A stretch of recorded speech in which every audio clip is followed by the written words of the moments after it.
Okay तो बहुत बहुत स्वागत है आपका रुद्रा 9 क्लास में। सबसे पहले आपको बहुत बहुत नमस्कार और आभार हमसे जुड़ने के लिए। आज की वीडियो क्लास का जो टॉपिक है उससे 100% क्वेश्चन आपको बोर्ड पेपर में देखने को मिलेंगे, क्योंकि आज हम पढ़ने वाले हैं लिंग सहलग्न वंशागति, जिसके दौरान हम ये भी जानेंगे कि मानव में जो दो मुख्य लिंग सहलग्न रोग होते हैं जैसे कि हीमोफीलिया और वर्णांता, उनका वंशागति कैसे होता है और वो एक पीढ़ी से दूसरी पीढ़ी में कैसे पहुंचते हैं। वीडियो के दौरान हम ये भी सीखेंगे कि इससे रिलेटेड क्वेश्चन कैसे पूछे जाते हैं बोर्ड परीक्षा में और उनका आंसर आपको कैसे देना है जिससे आपको पूरे के पूरे नंबर मिल जाएंगे। तो चलिए, इतनी बातें तो हम बहुत पहले से जानते हैं कि जो मानव होता है उसकी जो कोशिकाएं होती हैं उसके केंद्रक में कितने गुणसूत्र होते हैं? 46 गुणसूत्र होते हैं, अर्थात जो 23 जोड़े गुणसूत्र होते हैं, जिनमें हम ये जानते हैं कि जो 22 जोड़े होते हैं, 22 जोड़े गुणसूत्र जो होते हैं वो कैसे होते हैं?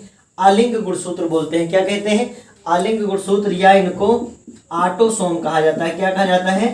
ऑटोसोम्स बोला जाता है। ये ऑटोसोम्स होते हैं और इन पर दैहिक लक्षण पाए जाते हैं, अर्थात बॉडी के अन्य कैरेक्टर्स पाए जाते हैं। जबकि जो 23वां होता है वो यक्स या यक्स वाई होता है, जिसमें से वाई गुणसूत्र जो होता है वो थोड़ा छोटा होता है। यक्स तो इसको डिनोट करने के लिए बताया गया है। तो ये होते हैं लिंग गुणसूत्र। हम ये जरूर जानते हैं कि जो ये लिंग गुणसूत्र हैं यही लिंग निर्धारण का कार्य करते हैं, अर्थात यही डिसाइड करते हैं कि पुत्री या पुत्र कौन पैदा होगा। इसका डिसाइड कौन करते हैं? यक्स या यक्स वाई। लिंग निर्धारण आप बहुत अच्छे से वहां पे समझ चुके हैं इससे पहले की वीडियोस में, और चैनल पर हमने प्लेलिस्ट जरूर बना दिया है, तो आप जा करके प्लेलिस्ट को जरूर चेक करें, जिससे जो भी पार्ट आपका छूटा होगा वहां से आप कंप्लीट रूप से पढ़ सकेंगे। तो हम ये जान गए हैं कि लिंग निर्धारण का कार्य कौन कर रहे हैं? ये लिंग गुणसूत्र कर रहे हैं। अर्थात ये बात आप इतना कॉमन सेंस जरूर लगाएंगे कि जो लैंगिक लक्षण होते हैं वो किस पर उपस्थित होते हैं? लैंगिक लक्षण किस पे उपस्थित होते हैं? लिंग गुणसूत्रों पर उपस्थित होते हैं। क्लियर? दैहिक लक्षण किस पे उपस्थित होते हैं? ऑटोसोमल पे, ऑटोसोम्स जो हैं उन पर उपस्थित होते हैं। होता क्या है कि जो दैहिक गुणसूत्र हैं उन पर कैसे लक्षण पाए जाएंगे? दैहिक गुणसूत्र पर उपस्थित होंगे दैहिक लक्षणों वाले जीन्स उपस्थित होंगे। साथ साथ हम इतनी बातें जान चुके हैं कि जो लिंग गुणसूत्र है उस पर लैंगिक लक्षण वाले जीन्स उपस्थित होंगे। लेकिन होते क्या है कि ये जो प्रोसेस होती है वो काफी जटिल और व्यापक होती है, काफी जटिल और व्यापक होती है। इसलिए जो लैंगिक द्विरूपता होती है, इस दौरान जब लिंगों का विभेदीकरण होता है, अर्थात लिंग विभेदीकरण होता है या डिफरेंशिएशन होता है, तो ऐसे में क्या होता है कि कुछ जो दैहिक लक्षण के जीन्स होते हैं, ध्यान से समझिएगा, कुछ दैहिक लक्षण के जीन्स जो होते हैं वो जो लैंगिक लक्षण वाले जीन्स इस पे पाए जाएंगे, तो कुछ दैहिक लक्षण वाले जीन्स जो होते हैं वो किससे अटैच हो जाते हैं? किससे संलग्न हो जाते हैं? वो लिंग गुणसूत्रों से संलग्न हो जाते हैं। अर्थात हम बात ये समझेंगे कि लैंगिक गुणसूत्रों पर कुछ दैहिक लक्षण वाले जीन्स उपस्थित हो जाते हैं।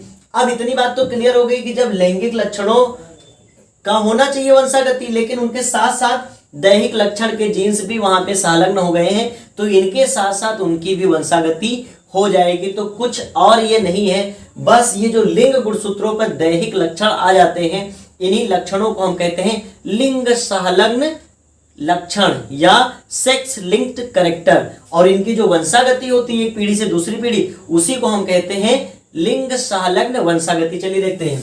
तो लैंगिक लक्षणों के जीन्स मुख्यतः किस पे पाए जाते हैं? लिंग गुणसूत्रों पर पाए जाते हैं, अर्थात यहां पर पाए जाएंगे। क्लियर? पर स्थित होते हैं। लेकिन लैंगिक द्विरूपता अर्थात सेक्सुअल डायमॉर्फिज्म का मतलब मेल फीमेल का अलग अलग होना, ये होता है अर्थ। तो इतनी जटिल और व्यापक होती है, जितना आसानी से हमने लिंग निर्धारण की प्रक्रिया देखा था, एक्स वाई करा के डिफरेंशिएट कर दिया था, उतना आसान तो ये प्रक्रिया होगी नहीं, क्योंकि आप जानते हैं, आपने जनन पूरा चैप्टर पढ़ा है जिसमें आपने देखा था कि कैसे निषेचन होता है, निषेचन के बाद मारूला, गैस्ट्रुला, ब्लास्टुला कैसे सब बनते हैं और कैसे कैसे आगे चल के क्या क्या प्रोसेस होती है। एक बात और आपको बताएं कि हम सभी लोग स्टार्टिंग में क्या होते हैं? फीमेल होते हैं। हम सभी लोग स्टार्टिंग में फीमेल होते हैं, और ये बहुत यूनिक बात है कि हमारा जो स्टार्टिंग है या हमारी जो ग्रोथ है वो फीमेल से होती है। बाद में डिफरेंशिएशन होता है, जब लिंग निर्धारण होता है तो फीमेल बन जाती है और मेल बन जाती है, लेकिन स्टार्टिंग में हम फीमेल ही होते हैं। तो ये बहुत यूनिक है और बहुत अच्छी बात है ये। क्लियर? तो इस तरह हम देखते हैं कि क्या हो जाता है कि ये बहुत व्यापक होती है, प्रक्रिया बहुत जटिल और व्यापक होती है कि कई ऑटोसोमल जीन्स क्या हो जाते हैं? लैंगिक विभेदीकरण को क्या करते हैं, प्रभावित कर देते हैं। कई ऑटोसोमल जो जीन होते हैं अर्थात जो इस पे उपस्थित होते हैं वो इसको क्या करते हैं, प्रभावित करते हैं। तो इतनी बात समझ में आ गई कि लैंगिक लक्षणों के जीन्स मुख्यतया लिंग गुणसूत्रों पर स्थित होते हैं, लेकिन लैंगिक द्विरूपता जो है वो इतनी जटिल और व्यापक होती है कि कई ऑटोसोमल जीन्स अर्थात कई दैहिक लक्षणों वाले जीन्स जो होते हैं वो लैंगिक विभेदीकरण को प्रभावित करते हैं। लैंगिक विभेदीकरण को क्या करते हैं, प्रभावित करते हैं।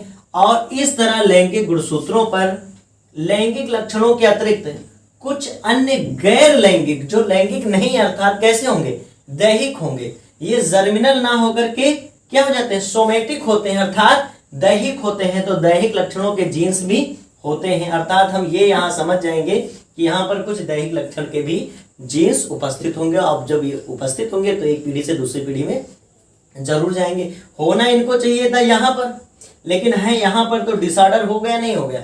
जब डिसऑर्डर हो गया तो रोग ये बन जाएगा। अगर यहीं पर होते तो ये कोई रोग नहीं होता, ये अच्छी बात होती। लेकिन जिनको यहाँ होना चाहिए अगर वहां पे लिंक्ड हो गया और उसके साथ वंशागति हो रही है तो क्या हो जाएगा, डिसऑर्डर हो गया, एक तरह से रोग उत्पन्न हो जाएगा।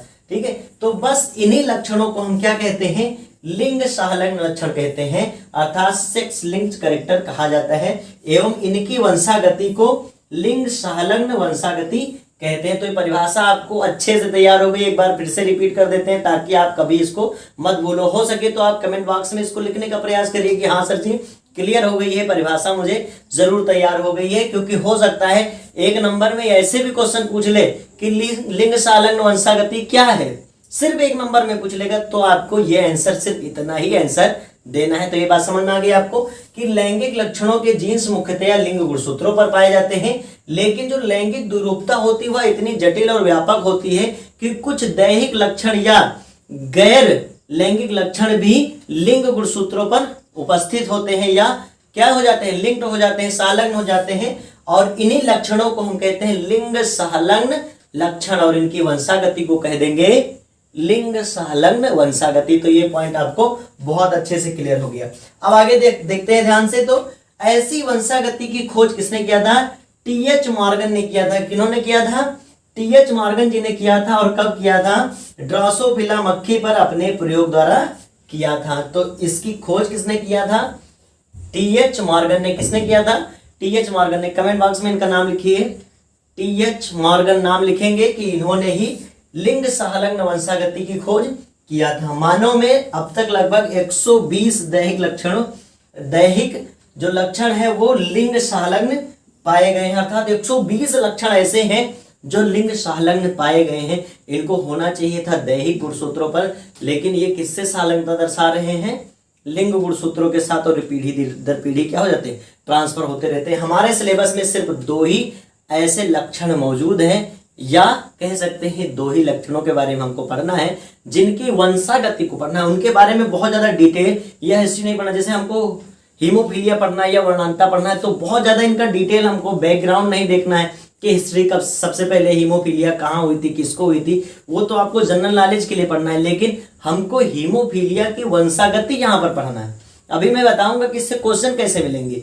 तो हम ये जान गए कि मानव में लगभग कितने 120 दैहिक लक्षण हैं जो लिंग सहलग्न पाए गए हैं, अर्थात उनकी वंशागति आगे चल करके होगी। चलिए हम पढ़ते हैं मानव में लिंग सहलग्न वंशागति अर्थात sex linked inheritance in human. Human में किनका किनका हमको पढ़ना है, 2 ही लक्षण हमको पढ़ने हैं और दोनों बहुत ज्यादा इंपॉर्टेंट है क्योंकि दोनों में से कोई एक आएगा।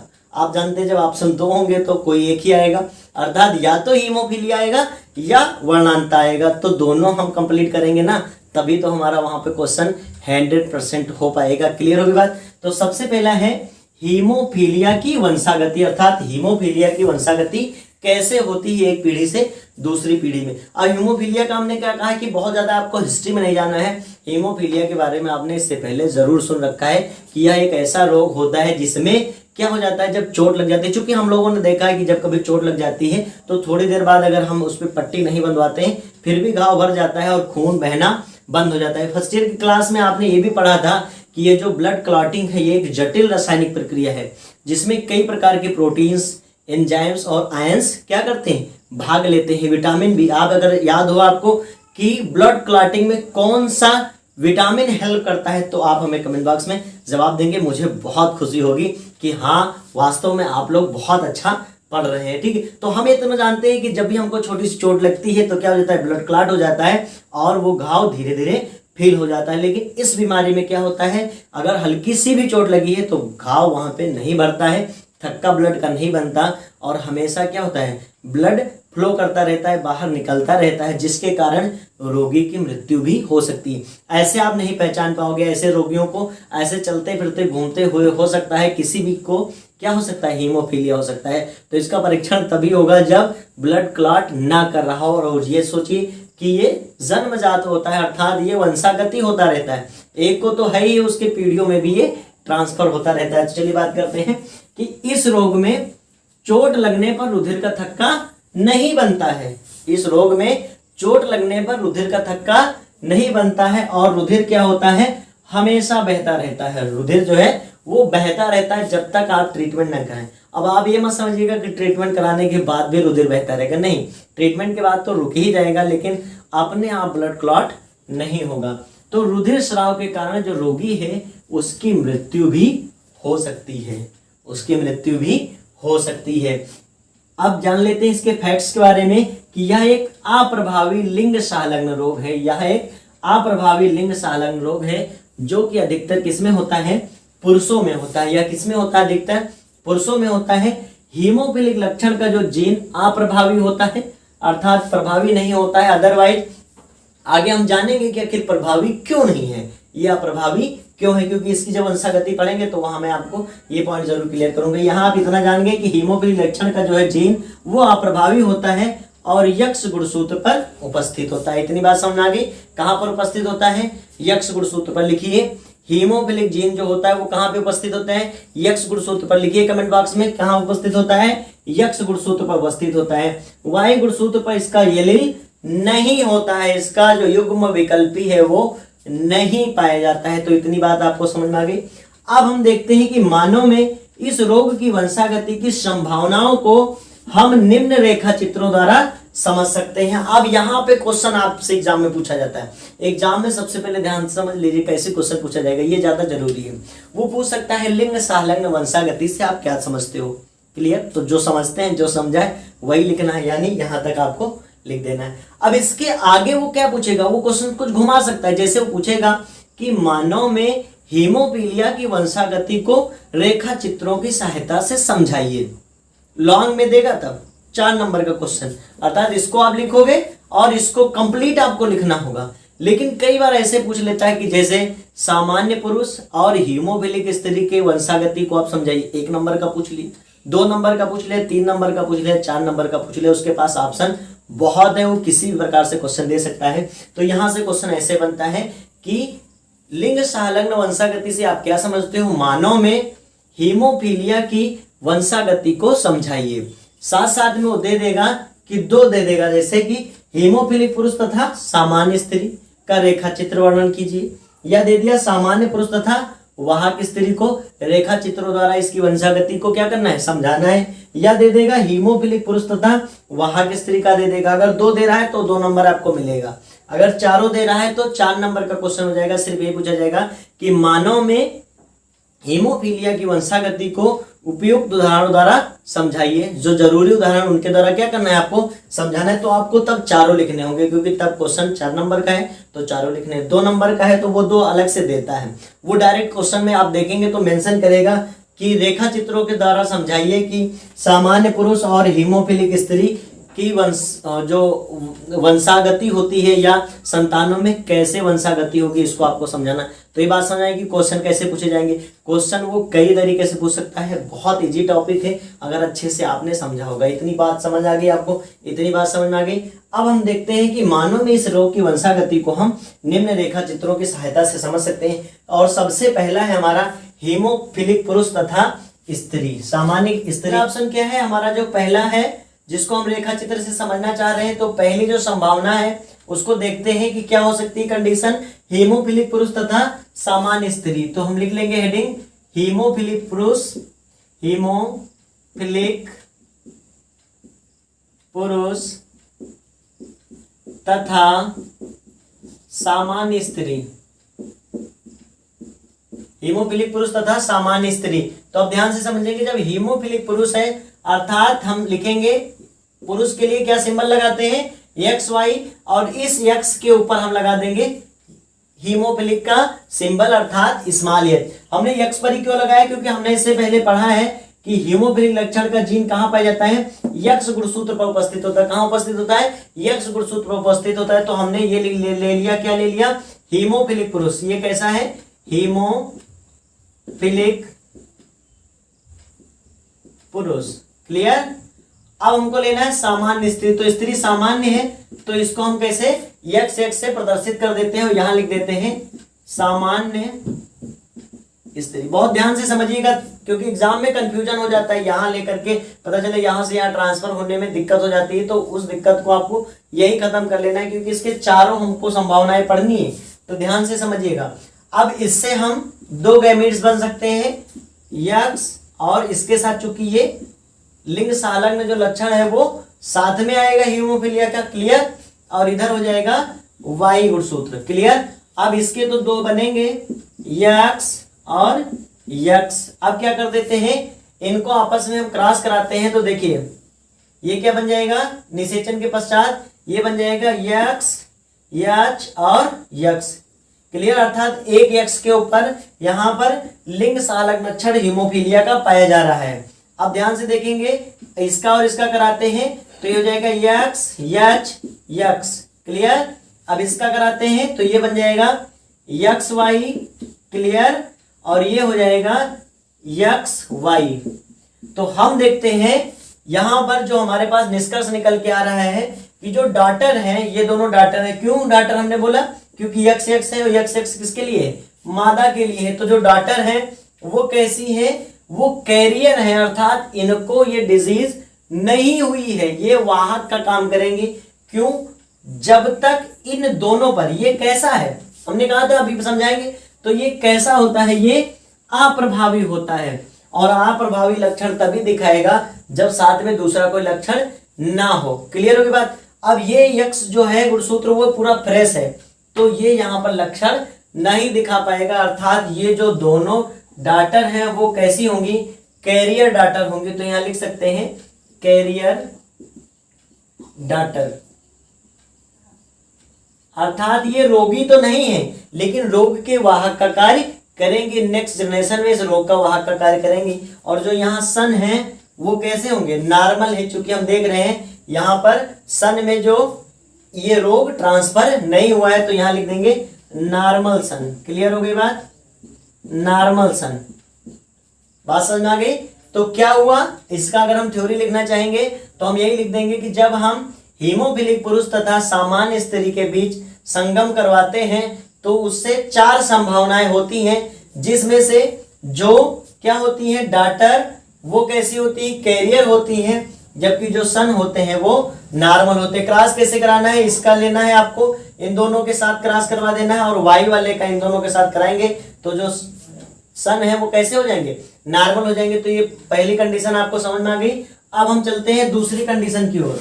तो पहली कंडीशन आपको जरूर समझ आ गई होगी। अब हम चलते हैं दूसरी कंडीशन पर, और दूसरी कंडीशन है सामान्य पुरुष तथा वाहक स्त्री। दूसरी कंडीशन क्या है, सामान्य पुरुष, सामान्य पुरुष तथा वाहक स्त्री। कैसी स्त्री है, वाहक स्त्री है।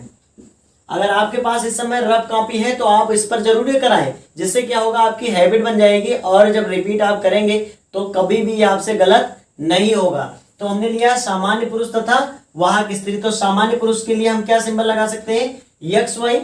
चूंकि हमने यहाँ पे हीमोफिलिक कैरेक्टर को नहीं दिखाया, क्यों, क्योंकि वो सामान्य पुरुष है। और स्त्री कैसी है, वाहक। तो स्त्री के ऊपर हमने एक एक्स पर हमको एच लगा देना है। क्यों, क्योंकि यह इस कैरेक्टर की वाहक होती है। अभी हमने इससे पहले वाले में देखा था कि जो वाहक डॉटर थी उन पर एक ही अप्रभावी जीन था। अगर प्रभावी जीन होता तो एक ही आ जाने के बाद ये क्या होता, लक्षण प्रभाव में दिखता। लेकिन चूंकि एक है इसलिए ये, और अप्रभावी है इसलिए ये वाहक का कार्य करेंगे। अब पुरुषों में क्या हो जाता है, ये इसलिए रोगी हो जाते हैं क्योंकि इनके पास एक ही एक्स क्रोमोसोम है। और हुआ क्या, इसी पर लिंग संलग्न लक्षण दिख गया तो इससे क्या होगा, उनमें वो रोगी बन जाएंगे। जबकि स्त्रियां कैसी होंगी, वाहक हो जाएंगी। जब स्त्रियों में दोनों एक्स पर ये लक्षण प्रदर्शित होगा तभी वो कैसी होंगी, तभी वो रोगी होंगी। चलिए इनके गैमेट्स को निकाल लेते हैं। यहां पर हम लिख सकते हैं सामान्य पुरुष, सामान्य पुरुष, और यहां लिख सकते हैं वाहक स्त्री। क्लियर, यहां लिख दिया हमने वाहक स्त्री। अब इनके गैमेट्स को निकालते हैं तो ये हो जाएगा यक्स और ये हो जाएगा वाई। क्लियर है, आप भी बनाए साथ साथ में। और ये हो जाएगा यक्स और यहाँ पर हीमोफिलिक का सिंबल दिखाना है और यहाँ दिखाना है यक्स। क्लियर है। अब हम क्या करा देंगे, आपस में जब निषेचन कराते हैं और इसका इसका कराएंगे निषेचन, तो आप क्या देखेंगे कि यक्स यक्स यच, अर्थात ये डॉटर कैसी होगी, कैरियर होगी। ये डॉटर कैसी होगी, कैरियर होगी। तो यहाँ लिख सकते हैं कैरियर डॉटर। क्लियर, ये हो गई कैरियर डॉटर। अब इसका इससे कराएंगे तो क्या बन जाएगी, यक्स यक्स, अर्थात नॉर्मल डॉटर। यहाँ पे कहीं भी हीमोफिलिया का जो सिंबल है वो नहीं दिख रहा है, तो ये हो जाएगी नॉर्मल, नॉर्मल डॉटर।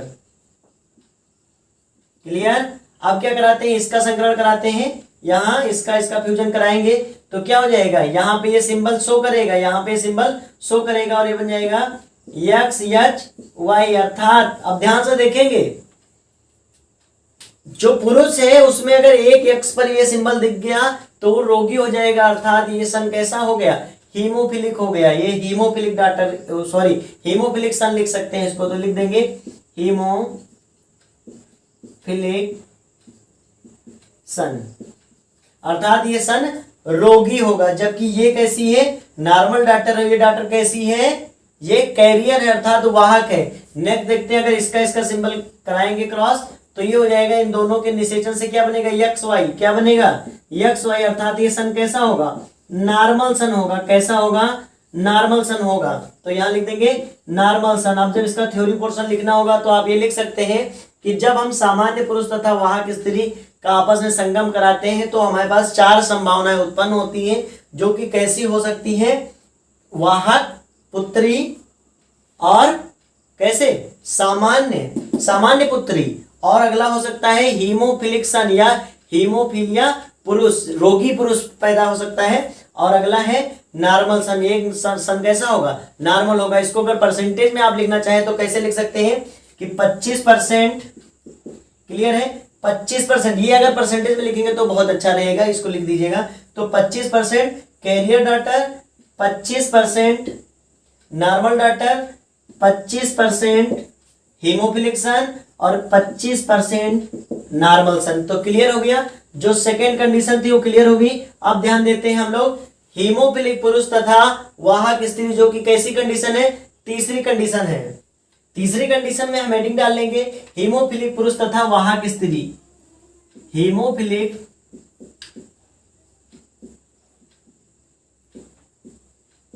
पुरुष तथा वाहक स्त्री। क्लियर। चलिए अब क्या लिख देते हैं, हीमोफिलिक पुरुष अर्थात यक्स के ऊपर एक एच सिंबल लगा देंगे और वाई कर देंगे। क्लियर, तो ये सिंबल तो आप समझ गए। और वाहक स्त्री अर्थात एक एक्स पर हमको एच लगाना है और एक एक्स को ऐसे ही लिखना है। तो ये कैसा पुरुष है, ये हीमोफिलिक पुरुष।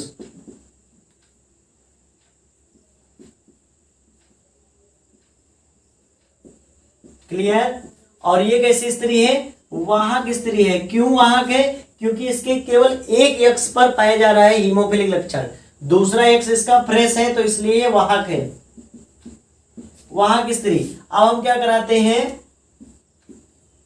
फ्यूजन कराएं तो चार संभावनाएं बन सकती हैं। सबसे पहले इनके गैमेट्स निकालेंगे तो ये हो जाएगा एक्स एच, ये हो जाएगा वाई एक्स एच। क्यों है, क्योंकि हीमोफिलिक पुरुष है, वाहक स्त्री, तो इसमें भी एक एक्स एच रहेगा। तो एक एक्स एच ये हो गया और एक हो गया ये यक्स। तो अब क्या करा देते हैं, निषेचन कराएं। अगर इसका इसका निषेचन होता है यहाँ यहाँ, तो ये यक्स एच है और ये एक्स एच है, तो क्या बन जाएगा, ये एक्स एच एक्स एच। ये कंडीशन क्या बनेगी, आप बताएं हमें, ये क्या बनेगी कंडीशन, इसको बताएं जरा, क्या बन जाएगी, कमेंट बॉक्स में लिखें।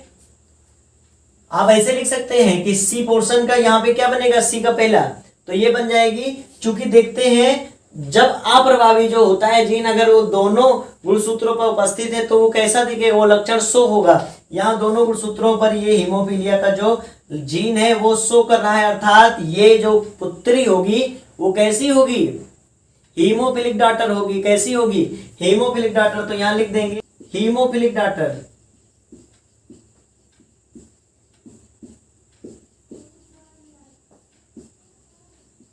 क्लियर? तो ये हो गई हीमोफिलिक डॉटर। नेक्स्ट हम इसका निषेचन करा के ऑप्शन देखते हैं। तो ये एक्स एच है और ये फ्रेश एक्स है, तो यहां लिखेंगे एक्स एच और ये हो गया एक्स। तो यहां पे हम देखते हैं चूंकि दोनों एक्स एक्स है और सिर्फ एक एक्स पर सिंबल एच का है, अर्थात ये कैसी डॉटर होगी? कैरियर डॉटर होगी। ये कैसी होगी? Carrier daughter. क्लियर? ये कैरियर डॉटर होगी। क्लियर होगी बात? अब यहां देखते हैं इसका और इसका संकरण कराते हैं। इसका फ्यूजन जब कराएंगे तो हो जाएगा एक्स एच और वाई। तो हमने देखा कि जो कि ये मेल का सिंबल है और इसके एक ही एक्स होता है और उस पर एच का सिंबल, अर्थात ये कैसा होगा? हीमोफिलिक सन होगा। कैसा होगा? हीमोफिलिक सन।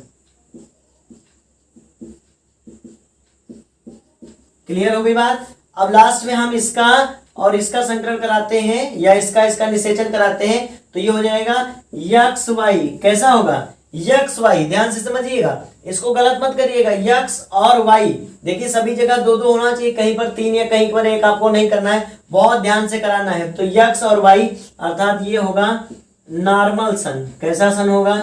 नॉर्मल सन होगा। तो ये चार संभावनाएं हो गई, अर्थात यहां हम देखते हैं 25% हीमोफिलिक डॉटर, 25% कैरियर डॉटर और 25% हीमोफिलिक सन और 25% नॉर्मल सन। तो ये जो तीसरी कंडीशन है आपको समझ में आ गई। चलिए अब चौथी कंडीशन पर चलते हैं और चौथी कंडीशन है सामान्य पुरुष और हीमोफिलिक स्त्री। सामान्य पुरुष है और स्त्री कैसी है? हीमोफिलिक है।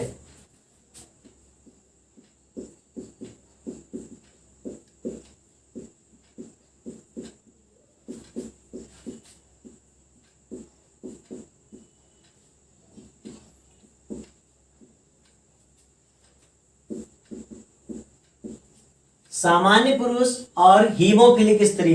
सामान्य पुरुष और हीमोफिलिक स्त्री, तो आप देखते हैं तो सामान्य पुरुष के लिए हम एक्स वाई लिख देंगे। ये कैसा हो गया? सामान्य पुरुष। क्लियर? एक्स वाई कर दीजिए। अब दूसरा हीमोफिलिक स्त्री है, अर्थात इस पर भी एच सिंबल दिखाना है आपको और इस पर भी एच सिंबल दिखाना है और यहां लिख देना है हीमोफिलिक स्त्री। क्लियर? अब क्या करते हैं? इनके गैमेट्स निकाल लेते हैं। तो ये गैमेट्स हो जाएंगे एक्स और वाई और इधर हो जाएंगे एक्स पर एच सिंबल लगाना है आपको, एक्स पर एच सिंबल लगाना है। क्लियर? अब इनका फ्यूजन कराते हैं तो पहली कंडीशन क्या हो सकती है? एक्स एच और एक्स। तो एक्स और एक्स एच। अब ध्यान से देखिए क्या बनेगा। अभी तक तो आप इतना समझ ही चुके हैं। ये क्या हो जाएगी? चूंकि एक ही किस पे? एक एक्स पे क्या है? एक एक्स पे एच दिख रहा है, अर्थात हीमोफीलिया का लक्षण वाला जीन दिख रहा है, अर्थात ये कैसी होगी? कैरियर डॉटर होगी। कैसी होगी? Carrier daughter. Carrier daughter. Clear? अब दूसरा कराते हैं। जब दूसरा कराएंगे फ्यूजन तो ये और ये हो जाएगा। क्लियर? तो यहां पर भी हम देखते हैं यक्स एच और यक्स है, तो यक्स और यक्स एच। तो ये भी कैसी हो जाएगी? कैरियर डॉटर हो जाएगी।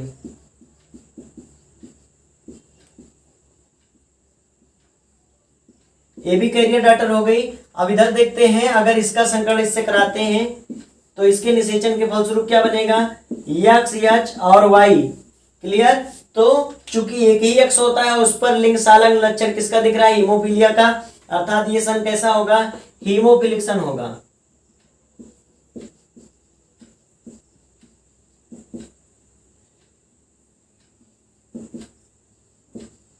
क्लियर? अब देखते हैं इसका कराते हैं तो ये और ये कराने पर क्या बनेगा? एक्स एच और वाई। तो ये भी सन कैसा होगा? हीमोफिलिक सन होगा। कैसा होगा? हीमोफिलिक सन।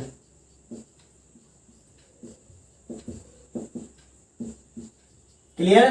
तो हम देख रहे हैं कि जो 50% अर्थात 50% कैसे सन हो रहे हैं? तो 50% सन हो रहे हैं हीमोफिलिक, जबकि जो डॉटर हो रही हैं वो 50% कैसी हो रही है, कैरियर हो रही है, अर्थात कोई भी डॉटर यहाँ पे इन्फेक्टेड या रोग ग्रसित नहीं है, वो कैसा कार्य कर रही है, वाहक की।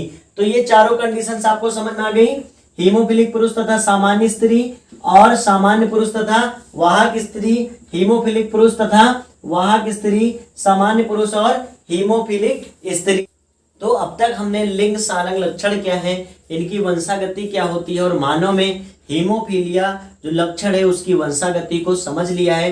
हीमोफीलिया के लक्षण की वंशागति को समझते समय हमने जो निष्कर्ष निकाला वो निष्कर्ष यह था कि स्त्री तभी हीमोफिलिक हो सकती है जब उसके दोनों एक्स पर हीमोफीलिया के जीन्स उपस्थित हों, किंतु जो पुरुष है अगर उसके एक ही एक्स होता है चूंकि, तो अगर उसके एक ही एक्स पर जो हीमोफीलिया का जीन्स अगर उपस्थित है तो वो हीमोफिलिक हो जाएगा। जबकि अगर स्त्री के एक एक्स पर हीमोफीलिया का जीन पाया जा रहा है तो वो वाहक का कार्य करेगी, वो हीमोफिलिक नहीं होगी। अब हम जानने वाले हैं वर्णांतता के बारे में कि वर्णांतता क्या है और इसकी वंशागति कैसे होती है। तो वर्णांतता के बारे में भी इससे पहले आपने जरूर सुना होगा, क्योंकि इसको कहते हैं कलर ब्लाइंडनेस, और इससे जो पीड़ित रोगी होता है वो लाल और हरे रंग में विभेद नहीं कर पाता, और ऐसे लोग जो होते हैं वो डिजाइनर या डेकोरेटर, जिसको सजावट करने वाला कहते हैं, या ड्राइवर नहीं बन सकते। क्योंकि अगर ऐसे लोगों को अगर ड्राइवर बना दिया गया और बत्ती रेड जल रही है और रेड और ग्रीन में उनको फर्क ही नहीं पता चल रहा है, कोई भी अंतर वो जान नहीं पा रहे हैं, तो ऐसे में तो एक्सीडेंट बिल्कुल हो जाएगा। अगर हम उनको पेंटर बना देते हैं तो पेंटर होने पर भी वो बहुत सारी मिस्टेक कर देते हैं।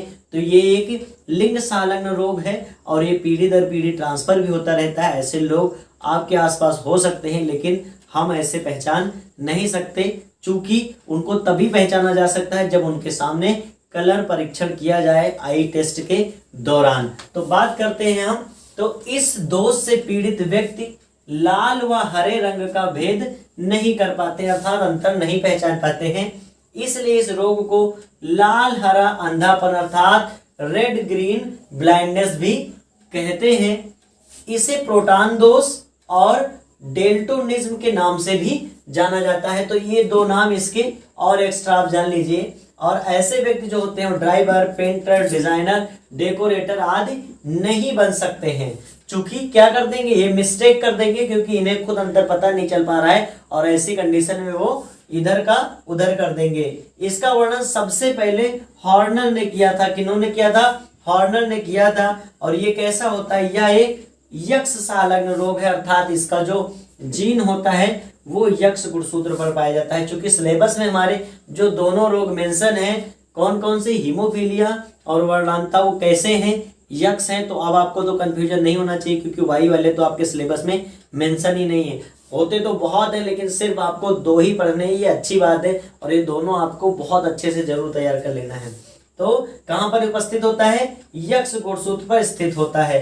तो इसकी वंशागति को हम समझते हैं और इसके लिए हमें रेखा चित्रों का निर्माण करना पड़ेगा। और इसके लिए 4 कंडीशन हमने हीमोफीलिया में लिया था, 4 कंडीशन हम यहाँ भी लेते हैं। आप और भी कंडीशन बना करके और इसका फ्यूजन करा सकते हैं। तो सबसे पहली कंडीशन है वर्णांध पुरुष और सामान्य स्त्री। कैसा है? वर्णांध पुरुष है और सामान्य स्त्री है। तो हेडिंग आप डालेंगे वर्णांध पुरुष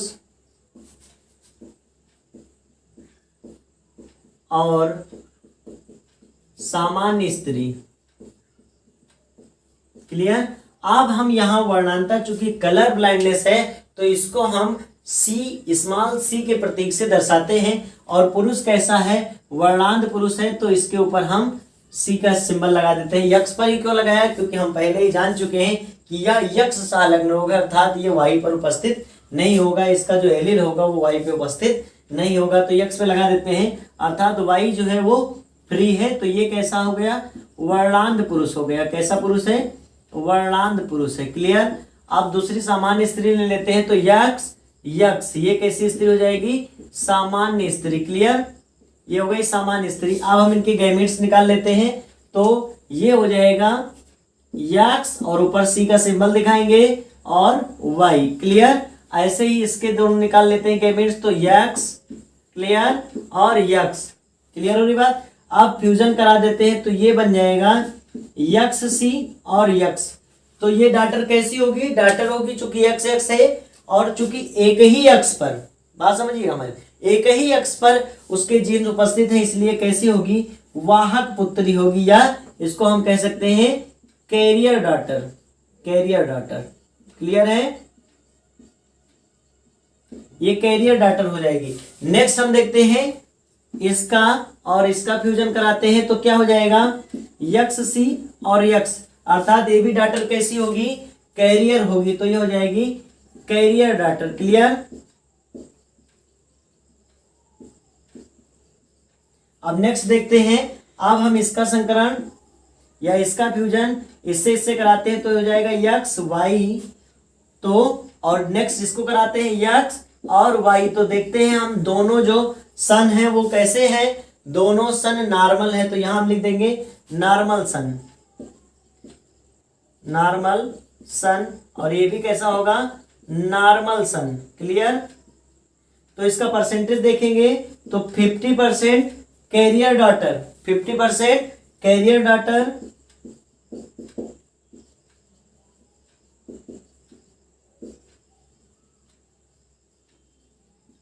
और 50% नॉर्मल सन होंगे।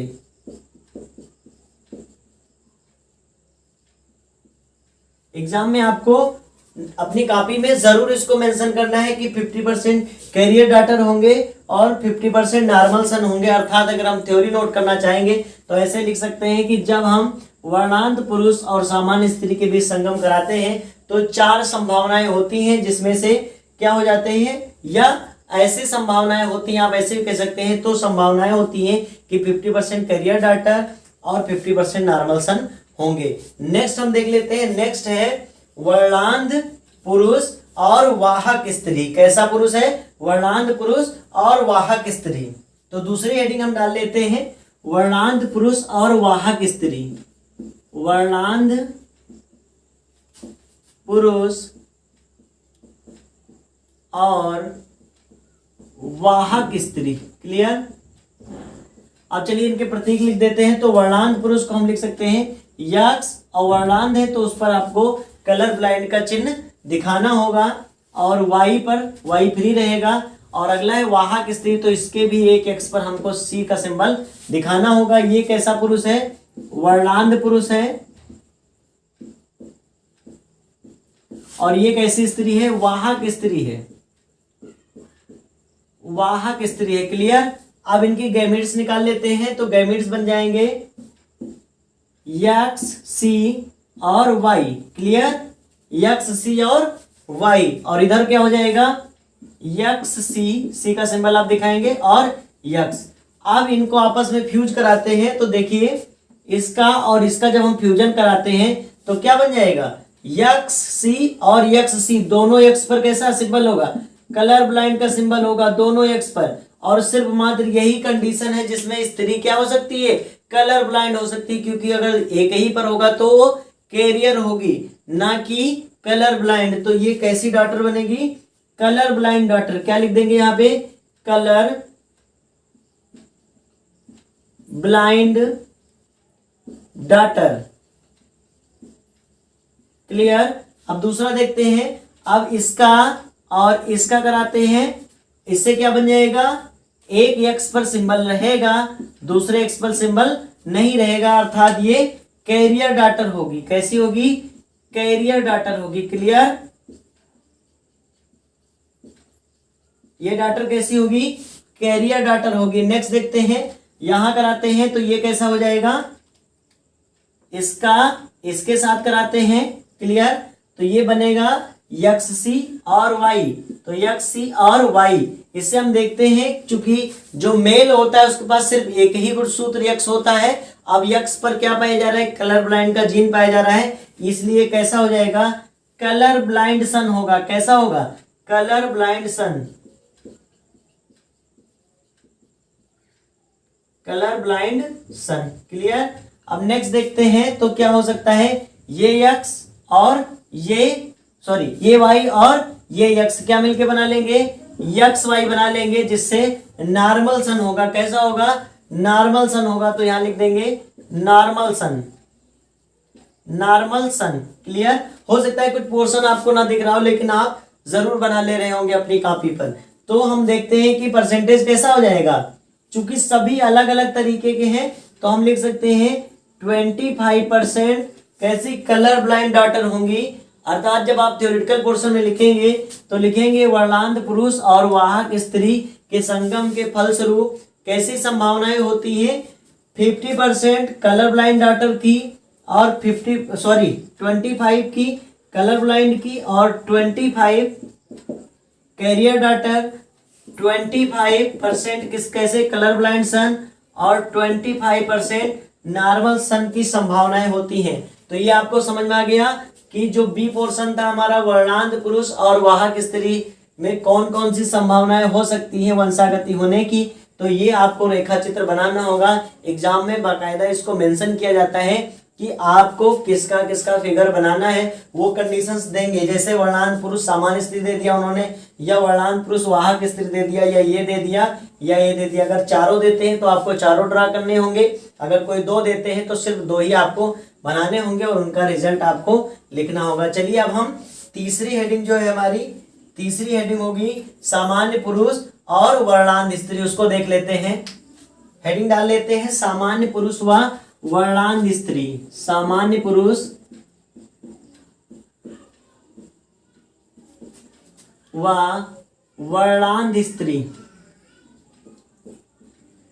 क्लियर। तो तीसरा हमारा क्या हेडिंग थी, सामान्य पुरुष व वर्णांध स्त्री या वर्णांध स्त्री सामान्य पुरुष। इसको दोनों तरीके से आप मेंशन कर सकते हैं। एग्जाम में कैसा भी दिया हो आपको कंफ्यूज नहीं होना है। वाहक स्त्री वर्णांध पुरुष बोल देगा तो भी कंडीशन यही अप्लाई होगी। तो हम क्या कर देते हैं, इसके प्रतीक चिन्ह लिख लेते हैं। तो सामान्य पुरुष है तो यक्स वाई, पुरुष कैसा है सामान्य पुरुष। क्लियर। और वर्णांध स्त्री है अर्थात दोनों यक्स पे आपको कलर ब्लाइंड का सिंबल दिखाना होगा और यहाँ लिखना होगा वर्णांध स्त्री। क्लियर। अब इनके गैमेट्स निकाल लेते हैं। तो गैमेट्स ही बन जाएंगे यक्स और वाई। यक्स और वाई दो तरह के कैसे बन सकते हैं, दो तरह के गैमेट्स बन सकते हैं। और मेल के गैमेट्स को क्या कहते हैं स्पर्म और फीमेल के गैमेट को ओवम। तो नेक्स्ट ये बन जाएगा यक्स सी और ये हो जाएगा यक्स सी। क्लियर।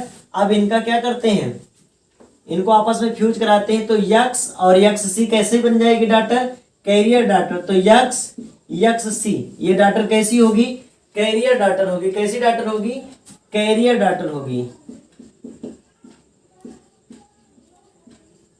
क्लियर। चूंकि दोनों पर अगर सिंबल होता तो कैसी हो जाती है, कलर ब्लाइंड डॉटर हो जाती। नेक्स्ट है ये यक्स और ये यक्स सी और इससे भी वही कंडीशन होगी। ये बन जाएगा यक्स और यक्स सी अर्थात ये डॉटर भी कैसी होगी, कैरियर डॉटर होगी। कैसी होगी, कैरियर डॉटर। ठीक है, कैरियर डॉटर होगी। नेक्स्ट देखते हैं। अब इस वाई का इससे कराते हैं। ये देखिए तो ये क्या बन जाएगा यक्स सी और वाई, यक्स सी और वाई। जिससे क्या पता चल रहा है हमको, चूंकि एक ही यक्स होता है और उस पर क्या पाया जा रहा है, कलर ब्लाइंड का सिंबल दिख रहा है आपको, अर्थात उसमें कलर ब्लाइंड का जीन उपस्थित है। और ये कैसा हो जाएगा, मेल कलर ब्लाइंड सन हो जाएगा, कलर ब्लाइंड सन। क्लियर। नेक्स्ट देखते हैं। और नेक्स्ट होगा इस वाई का किससे करा देते हैं, इससे कराते हैं। तो क्या बन जाएगा, देखिए तो हो जाएगा यक्सी और वाई, यक्सी और वाई अर्थात ए बी सन कैसा होगा, कलर ब्लाइंड सन होगा। कैसा होगा, कलर ब्लाइंड सन। क्लियर। तो इससे हमको ये पता चल गया जो डॉटर हो रही है कि जो डॉटर्स होंगी वो कैसी होंगी, कैरियर होंगी। तो यहां हम लिख सकते हैं ऑल डॉटर कैरियर। और जो सन होंगे वो कैसे होंगे, कलर ब्लाइंड होंगे अर्थात हम यहां लिख सकते हैं ऑल सन कलर ब्लाइंड। क्लियर। समझ में आ गया आपको कि क्या हो जाएगा, जब हमने सामान्य पुरुष और वर्णांध स्त्री को लिया तो जो डॉटर्स होंगी वो सभी कैरियर होंगी, जबकि जो सन होंगे वो सभी कैसे होंगे, कलर ब्लाइंड होंगे। अब हम नेक्स्ट देखते हैं। लास्ट एग्जाम्पल है सामान्य पुरुष और वाहक स्त्री का। एग्जाम में अगर कुछ और भी वो ऐड करता है तो भी आप इसी तरीके से उनको ड्रा करके और उनका निष्कर्ष निकाल सकते हैं। तो चलिए देखते हैं। अब हम हमारी चौथी हेडिंग डालते हैं, सामान्य पुरुष और वाहक स्त्री। तो डी, स्मॉल डी करके आप हेडिंग डालेंगे, सामान्य पुरुष और वाहक स्त्री। क्लियर? और वाहक स्त्री, सामान्य पुरुष और वाहक स्त्री। तो इनका सिंबल ड्रा कर लेते हैं। तो सामान्य पुरुष के लिए हो जाएगा यक्स वाई। क्लियर? यहां लिख देंगे सामान्य पुरुष, सामान्य पुरुष और इनके गैमेट्स क्या बन जाएंगे, यक्स और वाई। इनके गैमेट्स क्या बनेंगे, यक्स और वाई। और इधर कर लेते हैं वाहक स्त्री है तो यक्स सी और यक्स, यहां लिख देंगे वाहक स्त्री। अब क्या करेंगे, इनके गैमेट्स निकालेंगे तो ये हो जाएगा यक्स सी और ये हो जाएगा यक्स। अब इनका करा देते हैं आपस में फ्यूजन। तो जब इसका और इसका फ्यूजन कराएंगे तो हम देखते हैं कि जो यक्स यक्स अर्थात जो डॉटर बन रही है वो नॉर्मल होगी। तो यक्स और यक्स, ये डॉटर कैसी हुई, नॉर्मल डॉटर। कैसी daughter, normal daughter. Clear? Next है इसका और इसका कराते हैं, इसका और इसका करा दिया हमने, इसका इसका कराएंगे तो यक्स और यक्स पर सी लग गया, अर्थात कैरियर डॉटर बनेगी, कलर ब्लाइंड नहीं होगी। चूंकि दोनों पर होता तो कलर ब्लाइंड होता। तो क्या हो जाएगी ये, कैरियर डॉटर।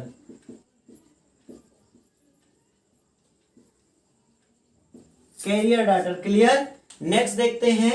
अब इसका और इसका कराते हैं तो ये क्या हो जाएगा, यक्स सी और वाई, अर्थात ये सन कैसा होगा, कलर ब्लाइंड सन होगा। कैसा होगा, कलर ब्लाइंड सन। क्लियर? कलर ब्लाइंड सन। नेक्स्ट देखते हैं।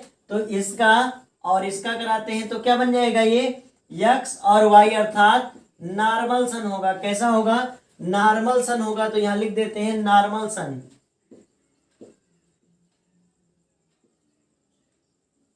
नॉर्मल सन। अब इससे हम देखते हैं अगर परसेंटेज निकाले तो 25% normal daughter, 25% carrier daughter, 25% colour blind son और 25% नॉर्मल सन। तो ये हमने पढ़ लिया लिंग संलग्न वंशागति, हीमोफीलिया और वर्णांता की वंशागति कैसे होती है। उनके एग्जाम्पल्स को हमने रेखा चित्रों द्वारा समझ लिया। हमने कई बार आपको रिपीट किया है कि एग्जामिनर कई तरह से क्वेश्चन इससे बनाता है और अगर आप चाहेंगे तो क्वेश्चन बैंक्स में इनके क्वेश्चन भी दिए होते हैं तो उनको सॉल्व करिएगा और ये रेखा चित्र खुद से ड्रा करने का बार बार प्रयास करिएगा।